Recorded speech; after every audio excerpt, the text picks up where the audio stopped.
Hello friends, welcome to my YouTube channel. तो आज हम देखेंगे कि what is equity market. What is equity market और इक्विटी मार्केट किससे कहते हैं।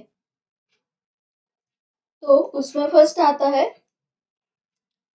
जो स्टॉक मार्केट के बेसिक्स है, बेसिक कंसेप्ट या स्टॉक मार्केट में हालांकि होता क्या है उसका हम आज स्टडी करेंगे। तो उसमें फर्स्ट आता है what is share. What is share, तो यहाँ पे शेयर शेयर का मतलब है कि कंपनी के मालिकाना हक होता है, ओनरशिप जो हक अथॉरिटी होता है उसमें, उस हक में इन्वेस्टमेंट करने वाले लोगों की हिस्सेदारी। इसका यह मतलब है कि अगर आप किसी कंपनी के शेयर खरीदते हैं तो आप उस कंपनी के उतने हिस्से के मालिक होते हैं। ओके, व्हाट इज शेयर, मतलब जो कंपनी का मालिकाना हक है उसमें आपका उतना परसेंट और उतनी हिस्सेदारी होती है। जितने आप शेयर खरीदते हो उसे कहते हैं शेयर। ओके, सो कंपनी को जो प्रॉफिट होता है तब उस कंपनी के जितने शेयर्स हमने होल्ड किए हैं उतने हिस्से का प्रॉफिट शेयरिंग डिविडेंड के रूप में हमें मिलता है।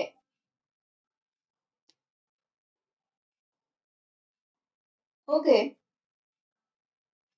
So what is share. Share क्या है, इस ऐसा हम बोलते हैं कि मैंने टाटा मोटर्स का शेयर लिया, मैंने इस फार्मा कंपनी का शेयर लिया, मैंने रिलायंस का शेयर इतने लिए, 20 लिए, 100 लिए।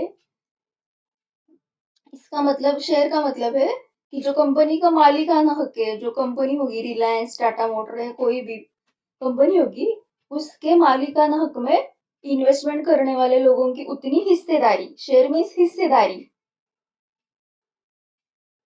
इसका मतलब ये है कि आप अगर टाटा मोटर्स के 100 शेयर्स खरीदते हैं तो आप टाटा मोटर्स के कंपनी के उतने 100 शेयर्स के हिस्से के मालिक हो जाते हैं। ओके, उसे कहते हैं शेयर। ये था बेसिक।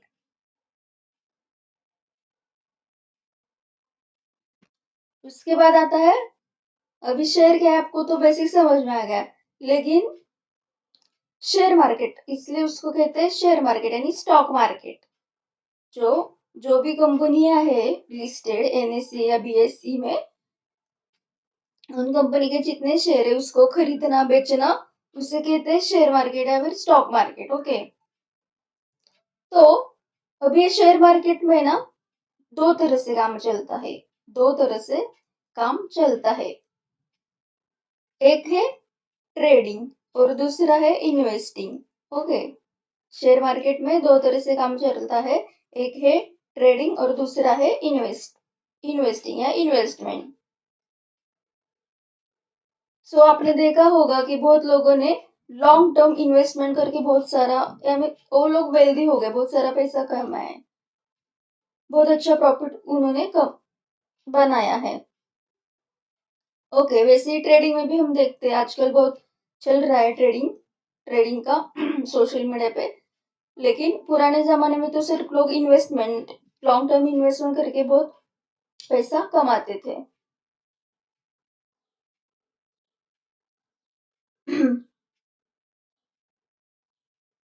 इसके बाद हम देखेंगे, अभी इसमें हमने बताया कि शेयर मार्केट में दो तरह से काम चलता है, एक है ट्रेडिंग और दूसरा है इन्वेस्टमेंट। ओके, ट्रेडिंग और दूसरा है इन्वेस्टमेंट। तो इन्वेस्टमेंट का क्या मतलब है यहाँ पे। यहाँ पे देखो, शेयर मार्केट में हर कोई पैसा बनाने के लिए आया है, लेकिन इससे पहले पैसा बनाने के मतलब पैसा आने से पहले हमें उसमें इन्वेस्टमेंट करना पड़ता है, मतलब पैसा देना पड़ता है, इन्वेस्ट करना पड़ता है पर्टिकुलर स्टॉक्स में। ओके, उसे कहते हैं इन्वेस्टमेंट। तो शेयर मार्केट में भी इन्वेस्टमेंट के लिए बहुत सारे ऑप्शंस है हमारे पास। शेयर मार्केट में इन्वेस्टमेंट के लिए बहुत सारे ऑप्शंस है, जैसे फिक्स्ड इनकम इंस्ट्रूमेंट होता है उनका, फिक्स्ड इनकम इंस्ट्रूमेंट होता है उनका। इसमें क्या होता है, ये जो क्लास है शेयर मार्केट का, उसमें इस एसेट क्लास में बहुत कम रिस्क होती है, लेकिन हमें इससे फिक्स्ड फिक्स्ड इनकम मिलता है, बहुत फिक्स्ड। इस और जो दर हमारी जो महंगाई बढ़ रही है दिन ब दिन, उसको हम इस फिक्स्ड इनकम के साथ उस महंगाई को हम बीट कर सकते हैं। जैसे फिक्स्ड इनकम इंस्ट्रूमेंट कौन से है मैं आपको अगर बता दूं, तो होते हैं फिक्स्ड डिपॉजिट। ये हम बैंक की नहीं बात कर रहे हैं, हम स्टॉक मार्केट शेयर मार्केट की बात कर रहे हैं, उसमें भी फिक्स्ड डिपॉजिट होते हैं। उसके बाद आता है गवर्नमेंट बॉन्ड्स, उसके बाद आते हैं गवर्नमेंट बॉन्ड्स, और एक तीसरा है वो उसे कहते हैं कॉर्पोरेट बॉन्ड्स। ओके, तो फिक्स्ड इंस्ट्रूमेंट है, फिक्स्ड इनकम इंस्ट्रूमेंट तो है फिक्स्ड डिपॉजिट, गवर्नमेंट बॉन्ड और कॉर्पोरेट बॉन्ड। ओके, ऐसे हम इन्वेस्टमेंट कर सकते हैं। इस जो अभी हमने देखा फिक्स्ड इनकम इंस्ट्रूमेंट, उसमें उस एसेट क्लास में इन्वेस्ट करके हम इन्फ्लेशन को बीट करके ज्यादा से ज्यादा रिटर्न कमा सकते हैं। और एक ऐसा एसेट है जिसमें हम कम से कम रिस्क लेकर अच्छा खासा पैसा कमा सकते हैं। मतलब इसमें क्या होता है, जो भी कंपनियां लिस्टेड है बीएससी या एनएससी पर, जो भी होता है स्टॉक एक्सचेंज, उस पर जो भी कंपनियां लिस्टेड है, उसमें हम उन उन कंपनियों के स्टॉक्स एक तो बाय कर या सेल करके हम पैसा बना सकते हैं। हम स्टॉक या तो बाय कर सकते हैं या फिर सेल कर सकते हैं। ओके, तो इसके अलावा भी और है फिक्स्ड। मतलब हमने देखा कि शेयर मार्केट दो तरह से चलता है। जो पहला है वो है ट्रेडिंग, और दूसरा है वो है इन्वेस्टमेंट, लॉन्ग टर्म या शॉर्ट टर्म जो भी है। तो ट्रेडिंग का हम बाद में देंगे, अभी इन्वेस्टमेंट में मैंने बताया आपको कि फिक्स्ड इनकम इंस्ट्रूमेंट। उसके बाद और भी है, जैसे प्रीसियस मेटल्स होते हैं, रियल इस्टेट, म्यूचुअल फंड वगैरह वगैरह बहुत सारे होते हैं।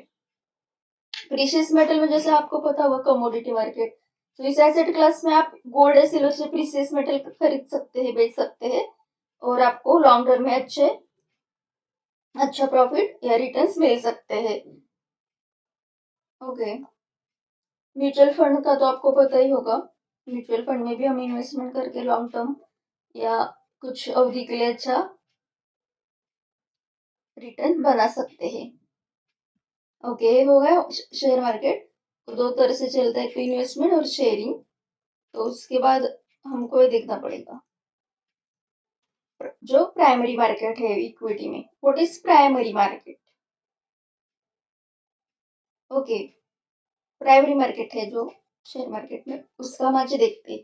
तो कंपनी जो कंपनियां होती है या फिर जितने भी कंपनी है शेयर मार्केट में, कंपनी को जो बिजनेस एक्सपेंशन के लिए फंड रेज करने की जरूरत होती है, फंड रेज यानी पैसा जमा करना होता है, तो कंपनी अपने शेयर में, उनके पास उन कंपनी के जितने शेयर है, उस शेयर में कुछ हिस्सा पब्लिक को खरीदने के लिए ऑफर करती है। क्या करती है? ऑफर करती है।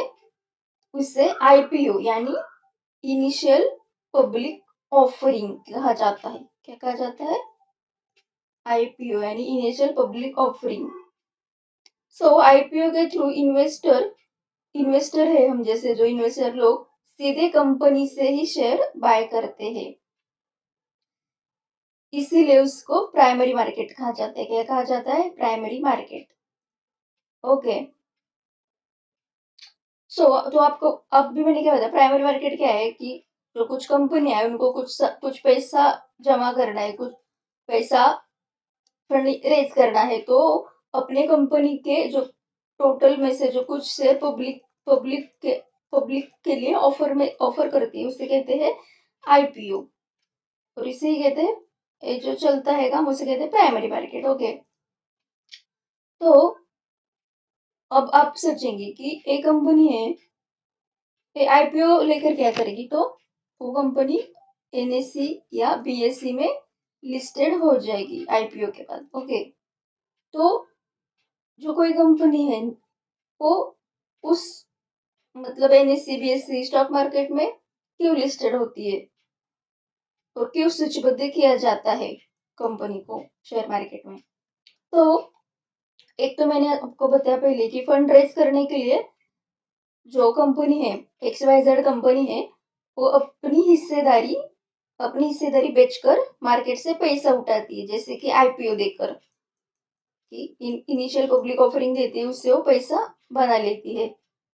तो वो फंड रेज क्यों करती है, उसके तो दो रीजन हो सकते हैं।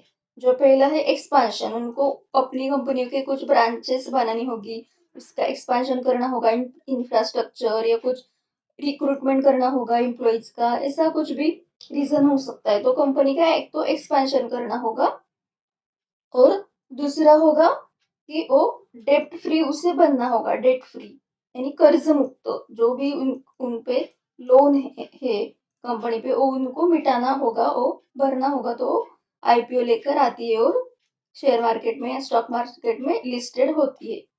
ओके, अब अभी आपको इसका पता चला होगा कि क्यों, मतलब XYZ कंपनी क्यों लिस्टेड होती है स्टॉक मार्केट में। ओके, तो उनको अपनी कंपनी का फंड रेज कर एक्सपेंशन करना है, ये तो एक रीजन हो सकता है। या फिर जो उस कंपनी पर जो भी लोन है, जो भी अब तक का लोन है, वो उनको भरना होगा, या फिर एक्सपेंशन, ये दो रीजन हो सकते हैं। इसके लिए वो IPO लाती है और उसके बाद स्टॉक मार्केट में लिस्टेड होती है।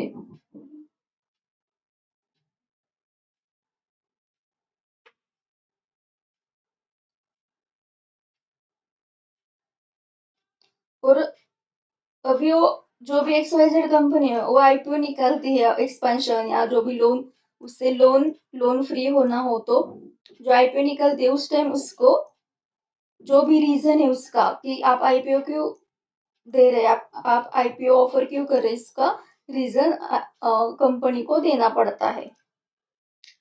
ओके, तो अब हम देखेंगे व्हाट इज एन IPO। इसका लॉन्ग फॉर्म मैंने आपको बताया था कि इनिशियल पब्लिक ऑफरिंग मतलब IPO, लेकिन इसका मतलब क्या है, इसका कंसेप्ट क्या है। तो कोई भी कंपनी हो, XYZ कोई भी कंपनी हो, तो वो कंपनी अगर फर्स्ट टाइम मार्केट में आ रही है, तो उससे क्या कहा जाता है, IPO, इनिशियल पब्लिक ऑफरिंग।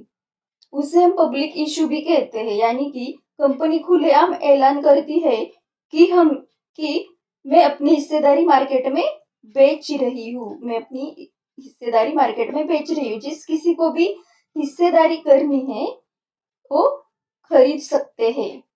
जिस किसी को भी हिस्सेदारी खरीदनी है, वो खरीद सकते हैं। ये शेयर्स डायरेक्टली पब्लिक को इशू किए जाते हैं, डायरेक्टली पब्लिक को इशू किए जाते हैं। अगर आपको लगता है कि बिजनेस अच्छा है, कंपनी आगे चलकर बहुत ग्रो करेगी, तो आप उस कंपनी में जो IPO है उसमें निवेश कर सकते हैं। ओके, ये है IPO।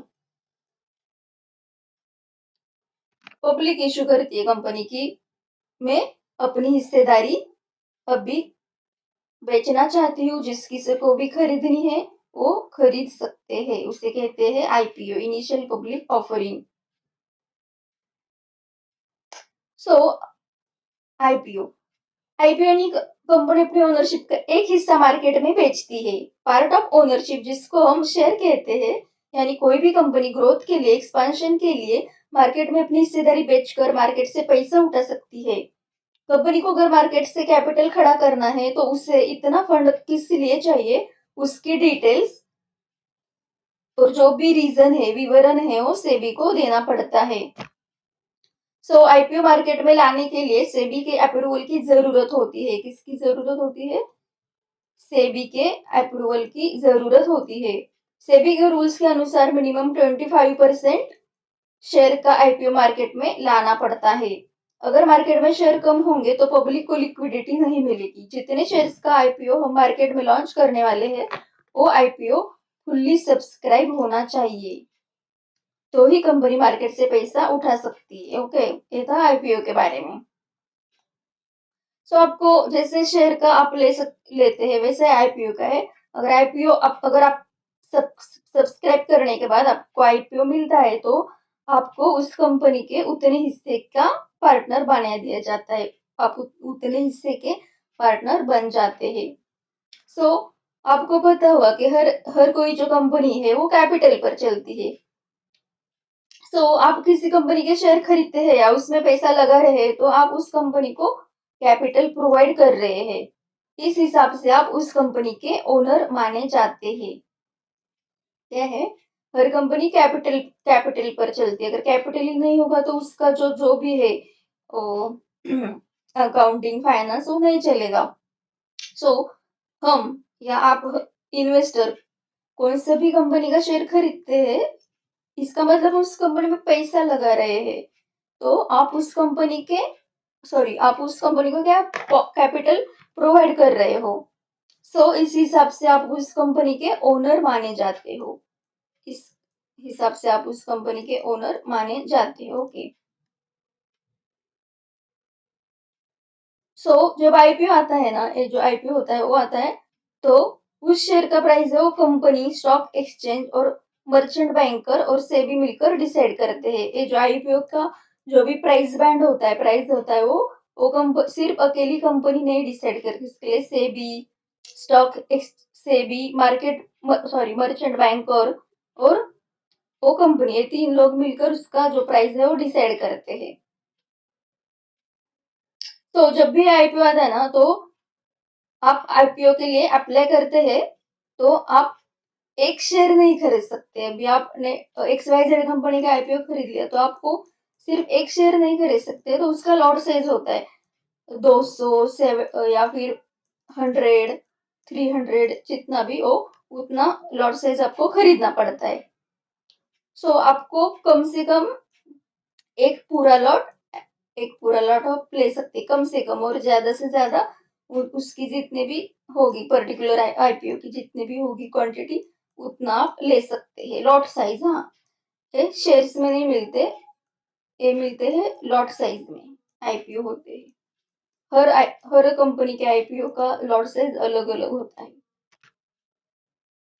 ओके, तो इसके बाद हम देखेंगे what is share price. Okay, यहाँ तक आपको समझा है कि कंपनी क्यों लिस्टेड होती है स्टॉक मार्केट में, आईपीओ क्या है, डिटेल में आईपीओ क्या है मैंने आपको बताया है अभी, कि शेयर प्राइस क्या होती है, what is the share price, share की कीमत क्या है।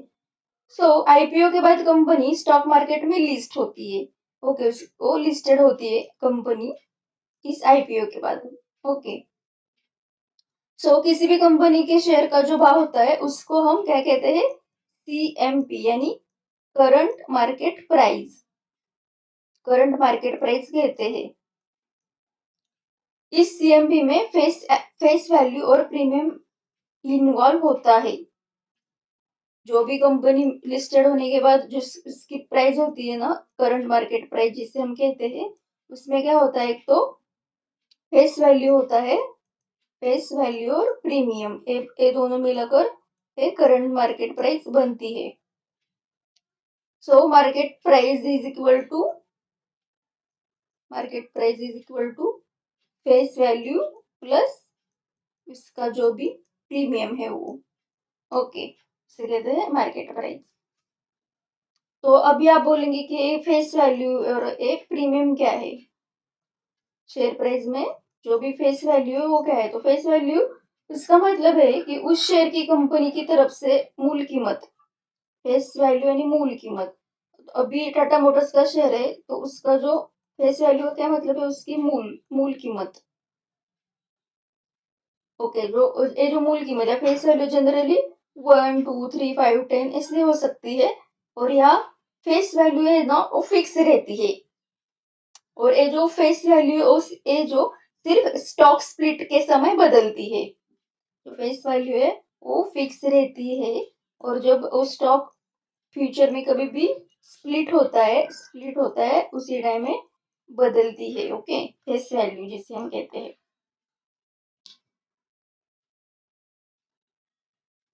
और ये जो शेयर की प्राइस है वो 0.05 से लेकर मैक्सिमम कितनी भी हो सकती है। मैक्सिमम 1 लाख, 2 लाख, 50 लाख कितनी भी हो सकती है, 1000। तो आपको पता ही होगा अभी MRF एमआरएफ का जो भी शेयर, एमआरएफ का शेयर है उसका सीएमपी 1 लाख टच हुआ है, 1 लाख कंप्लीट हुआ है। ओके,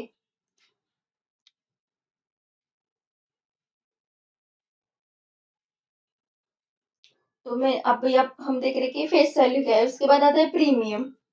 जो सीएमपी है, करंट मार्केट प्राइस है किसी भी स्टॉक की, वो दो दो चीजों से बनती है। एक तो है फेस वैल्यू और दूसरा होता है उसका प्रीमियम। फेस वैल्यू देखा मैंने, उसका मूल कीमत, उसकी मूल कीमत जो कि 0.05 से कितनी भी, 10,000 से 1 लाख 2 लाख कितनी भी हो सकती है। अभी हम देखेंगे कि प्रीमियम क्या है।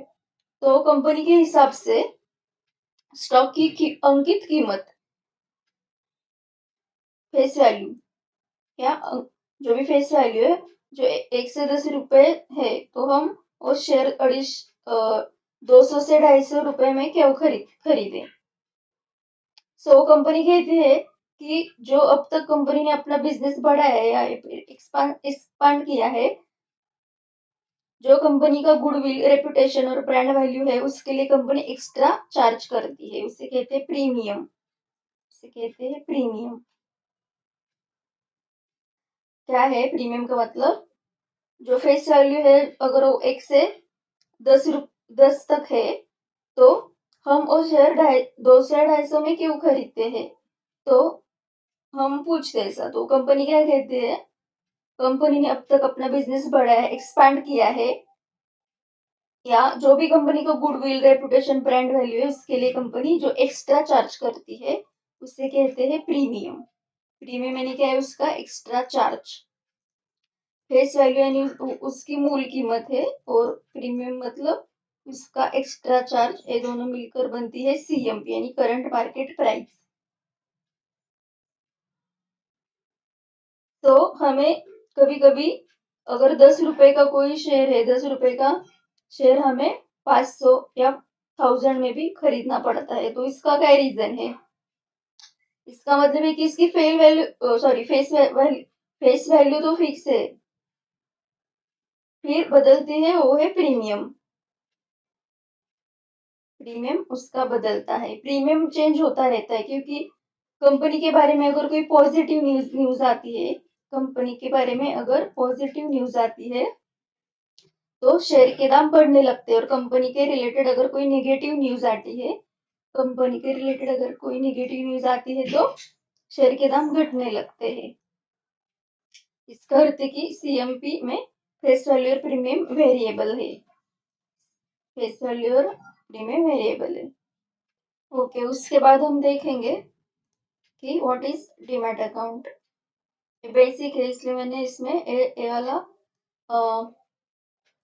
पॉइंट ऐड किया है कि डीमैट अकाउंट क्या होता है। हम तो कहते हैं ट्रेडिंग के लिए, इन्वेस्टमेंट के लिए हमें डीमैट अकाउंट चाहिए, लेकिन ये होता क्या है असल में, तो इसका हम थोड़ा सा डीप में जाकर देखेंगे। तो डीमैट अकाउंट क्या है? हम जानते हैं कि हमारा डीमैट अकाउंट ब्रोकर के पास होता है। किसके पास होता है? ब्रोकर। अगर हमें डीमैट ओपन करना है, ब्रोकर के पास जाते हैं, ब्रोकर से ओपन करते हैं। इससे क्या मतलब है कि हम ट्रेडिंग या इन्वेस्टमेंट करके पैसा बना सकते हैं। इसके लिए हमें डीमैट अकाउंट आवश्यक है। तो एक्चुअली ब्रोकर के पास डीमैट अकाउंट ओपन करने के लिए 3 अकाउंट होते हैं जो हमें कनेक्ट या लिंक किए जाते हैं। टोटल जो 3 अकाउंट होते हैं वो कनेक्ट किए जाते हैं एक दूसरे से। वो पहला होता है, हमारा होता है बैंक अकाउंट, जो भी जिससे आप पैसा डीमैट में डालते हो होता है बैंक अकाउंट। उसके बाद होता है ट्रेडिंग अकाउंट, जहाँ पे आप ट्रेडिंग, फ्यूचर एंड ऑप्शंस की ट्रेडिंग करते हो, वो होता है ट्रेडिंग अकाउंट। और तीसरा होता है डीमैट अकाउंट। ओके, ये तीनों मिलाकर होते हैं आपका डीमैट अकाउंट। इसका क्या मतलब है? तो बैंक अकाउंट तो आपको पता है, आपका जो भी अकाउंट होता है बैंक में, किसी भी बैंक में, पर्टिकुलर बैंक में, जहाँ पे आपका जनरली या रेगुलरली पैसा जमा करते हैं या निकालते हैं, वो आपके डीमैट अकाउंट से लिंक कर दिया जाता है और ट्रेडिंग अकाउंट से लिंक कर दिया जाता है। उसके बाद जो क्या है ट्रेडिंग अकाउंट, इसका मतलब है कि जो ट्रेडिंग अकाउंट आप किसी भी ब्रोकर से ओपन करते हैं। अभी जो भी बाजार में बहुत सारे ब्रोकर आए हैं, Angel Angel One, Zerodha, Fyers, Alice Blue, बहुत सारे हैं। किसी भी ब्रोकर के पास ट्रेडिंग अकाउंट ओपन करते हैं, उससे आप क्या कर सकते हैं कि कोई भी शेयर बाय या सेल कर सकते हैं। सो ये जो ट्रेडिंग अकाउंट है, यहाँ पर सिर्फ मॉनिटरी ट्रांजैक्शन होते हैं। आपका ट्रेडिंग अकाउंट इस पर्टिकुलर ब्रोकर के पास होता है, जो भी होगा, जीरोधा या फिर एंजल वन वगैरह जो भी। सो ये जो ट्रेडिंग अकाउंट है, ये आपके बैंक अकाउंट यानी सेविंग अकाउंट है और डीमैट वाला अकाउंट से जोड़ दिया जाता है, लिंक किया जाता है। जब आप ट्रेडिंग अकाउंट ओपन करते हैं, तो आपका ब्रोकर आपको ट्रेडिंग या इन्वेस्टमेंट करने के लिए प्लेटफॉर्म ओपन करके देता है। ओके, इसे कहते हैं ट्रेडिंग अकाउंट। सो जो डीमेट अकाउंट क्या है, जनरली डीमेट हम किसे कहते हैं, क्यों इसे डीमेट अकाउंट क्यों कहते हैं, तो इस जैसे आप कोई भी मूल्यवान चीज बैंक के लॉकर में रखते हो, वैसे ही शेयर का एक लॉकर होता है, उसे हम कहते हैं डीमेट अकाउंट। जब आप कोई भी शेयर खरीदते हो, तो इलेक्ट्रॉनिक फॉर्म में डीमेट अकाउंट में जमा किए जाते हैं। हम शेयर तो ऑनलाइन खरीदते हैं ना, इससे फिजिकली हम नहीं लेते। हाँ, क्या आपके पास प्रूफ है कि हमने 100 शेयर लिए particular, for example Tata motor के 100 शेयर मैंने खरीद दिए है, 500 के ऐसे, तो कहाँ पे हो, तो इलेक्ट्रॉनिक फॉर्म में होते हैं। इस डीमेट अकाउंट में इलेक्ट्रॉनिक फॉर्म में होते हैं, इसलिए डीमेट अकाउंट की जरूरत होती है। सो आपका ये डीमेट अकाउंट है वो किसी भी ब्रोकर या बैंक के पास नहीं होता है। जब आप ट्रेडिंग अकाउंट आपके ब्रोकर के पास ओपन करते हो, तो ब्रोकर आपका डीमेट अकाउंट भी ओपन करवा कर ट्रेडिंग अकाउंट से लिंक करवा देता है। ओके, आप वैसे तो ब्रोकर के पास ट्रेडिंग अकाउंट ओपन करते हो, तो वो आपका डीमैट अकाउंट भी खुलवाता है और वो आपके इस ट्रेडिंग और बैंक अकाउंट से लिंक करवा देता है। सो ये जो डीमैट अकाउंट है, उसमें गवर्नमेंट के दो ऑर्गेनाइजेशन है, आपको पता होगा। एक तो है NSDL और दूसरा है CDSL। ये गवर्नमेंट के दो ऑर्गेनाइजेशन डीमैट अकाउंट के लिए। NSDL यानी नेशनल सिक्योरिटीज डिपॉजिटरी लिमिटेड और CDSL यानी सेंट्रल डिपॉजिटरी सिक्योरिटीज लिमिटेड। सो जिनके पास आपका डीमैट अकाउंट ओपन किया जाता है, उनके पास आपके द्वारा खरीदे हुए शेयर्स आपके डीमैट अकाउंट में रखे जाते हैं। ओके, ये था डीमैट अकाउंट का। अभी हम समझते कि डीमैट में ट्रांजैक्शन कैसे करते हैं, तो ट्रांजैक्शन, ये जो ट्रेडिंग है, ट्रेडिंग प्लेटफॉर्म है, जो भी डीमैट अकाउंट होगा पर्टिकुलर ब्रोकर का, तो शुरुआत में आपको बैंक खाते से पैसे ट्रेडिंग अकाउंट में डालने पड़ते हैं। जो बैंक खाते है उससे ट्रेडिंग अकाउंट है उसमें डालने पड़ते हैं, उसे हम क्या कहते हैं, पे इन होता है। ओके, जो हमारा बेसिक है बैंक अकाउंट, उससे हम ट्रेडिंग अकाउंट में डालते हैं, उसे कहते हैं पे इन। ट्रेडिंग अकाउंट से पैसे जब बैंक खाते में लेते हैं, उसे कहते हैं पे आउट। और फिर हम यहाँ पे कोई भी हमारा प्रॉफिट होता है या अच्छे रिटर्न आते हैं, तो हम वो हमारे जो बेसिक हमारा बैंक अकाउंट इसमें निकाल लेते हैं, उससे कहते हैं पे आउट। सो ट्रेडिंग अकाउंट में आप इंट्राडे फ्यूचर ऑप्शन में ट्रेड कर सकते हैं। जो ट्रेड करते हैं वो सभी ट्रांजैक्शन ट्रेडिंग अकाउंट में होते हैं। ओके, जो भी ट्रेड करते हैं उसका profit and loss trading account में अपडेट हो जाता है। लेकिन जब आप डिलीवरी में शेयर का लेन देन करते हैं, बाय सेल करते हैं, डिलीवरी में आप शेयर का लेन देन करते हैं, तो ये जो शेयरिंग का जो होता है पेमेंट या भुगतान, वो हम पूरा करते हैं। अगर हम 500 के टाटा मोटर्स के 10 शेयर लेते हैं, तो हमें 5000 रुपीज भरना पड़ता है पूरा, मतलब इसकी पूरी जो वैल्यू है, पूरा प्रीमियम भरना पड़ता है। तो ये जो 10 शेयर है टाटा मोटर के, वो हमारे डीमैट अकाउंट में जमा होते हैं। ओके, और ये जो ट्रेडिंग ट्रेडिंग अकाउंट में हमारा ट्रेडिंग होता है, और डीमैट अकाउंट में डिलीवरी के शेयर्स। ओके, ये था हमारा आज का what is equity, what is share market में IPO क्या है। अगर कोई भी कंपनी है वो तो लिस्टेड क्यों होती है स्टॉक मार्केट में, शेयर प्राइस क्या होता है, शेयर क्या होता है और डीमैट क्या है, डीमैट अकाउंट का काम कैसे चलता है। ओके, ये थी हमारी आज की वीडियो। तो आपको मेरी आज की वीडियो कैसी लगी ज़रूर बताना। Thank you for watching my video. Please like and subscribe.